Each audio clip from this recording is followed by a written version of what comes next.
And help your kids manage digital distractions during homework. ReConnect's Julia Storm joins us with tips to make studying a little more productive and less painful.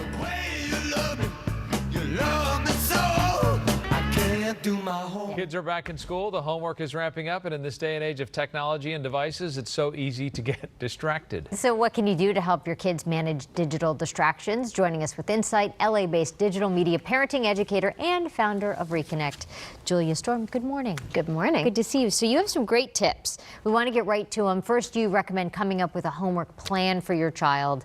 So what types of things would you cover in this plan? Yeah, I would definitely recommend that at the beginning of the school year, you sit down with your child, you say, look, homework can be a bit of a struggle, we all know that. So let's sit down together and come up with some strategies to make it a little bit less stressful, right? So whether that's, how long are you gonna sit down at a time before you take a break, or where are you gonna do your homework, what are our priorities? It's just good to kind of sit down and talk about it and get your child's input too. Have some structure to it. Have some structure. And wouldn't one element of that structure be the phone shouldn't be there whilst you're... Yes, definitely. I mean, we all know when we're trying to do our work, if our phone's right there, it's really distracting. So absolutely, keeping the phone, in another room, even giving it to the parent or whoever's there, the caretaker, is a really good idea. And put it on mute. And to that point, you say one of the things you should do is start with your non-digital homework first. Yeah. Most of the research around this suggests that it's a good idea if you have homework that's not digitally based,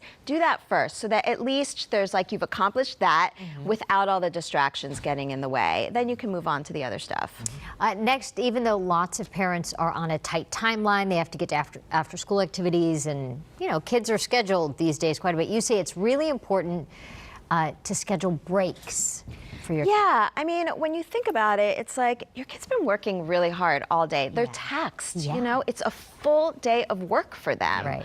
And they need a little break too. So first of all, I would say give them a little break when they first get home. They don't need to dive right into their homework. They need to settle in a little bit, relax. And then, again, this can be part of the plan. You can say, you know what, why don't we break it up so that you do half an hour, 40 minutes, and then take a 10 to 15 minute break. Go shoot some hoops, cuddle the dog, talk to your sibling, whatever, but take a little break, get a snack. It's funny because adults, we feel that when you get home, you just want to relax for a minute. And I don't think about my 3-year-old does the same thing. He's like, I just want to, he wants to kick off his shoes and drink milk and eat chocolate, but that's his thing. But at any age, it's necessary, right? And think about how hard they're working all day. This is all new information. Well, that playground is tough for them. It is. The playground's rough. I picked up my daughter yesterday from volleyball practice at 5:30, and 10 minutes she passed out. Right.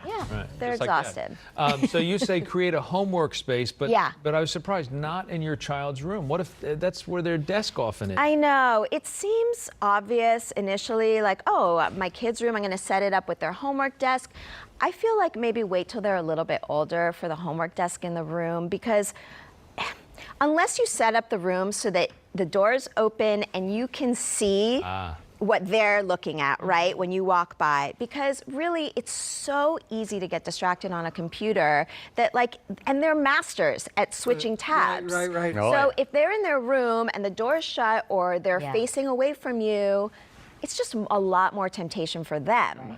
And that's something you can talk to them about too, because they're gonna say, well, why? Why can't I just be in my room? And you say, well, I want you to be able to get this done and not be stressing out at 11 o'clock at night. Do you want to get into an Ivy League school? I know you're only 10, A question we've posed to Jessica's son, 3. Next tip is beware of Google Docs or shared homework documents. Explain what that's all about. So this is something a lot of parents aren't really that aware of. And it's kind of ingenious on the part of kids, mostly teenagers, but a lot of schools work with shared documents, whether it's Google Doc or Microsoft Word. And what happens is when you work in those documents, the whole point of it is that you can collaborate. But kids are savvy enough to know that that means they can talk to each other live. So they have what looks like an official homework document or something that they're writing, and they're actually just chatting with each other, whether it's in the notes or an actual document that's just them writing back and forth to each other.